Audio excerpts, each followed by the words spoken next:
If you want to eat pure high-quality, matured steak in Shanghai, come to JPM. You can see the trendy row of SICAO dry aging cabinets. Look at the full cabinet of beef and taste the carefully cooked steak. It has a double feast. This time make a signature dish of the restaurant, aged Phoenix tomahawk. During the cooking process, JPM strives to present the original flavor. Cut the aged steak into pieces, remove the weathered outer layer.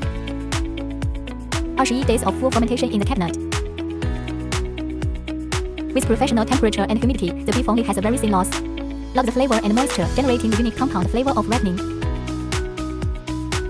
The beef is grilled over charcoal and a fire extinguisher, quickly locking in the meaty aroma and moisture, achieving the effect of crispy outside and tender inside.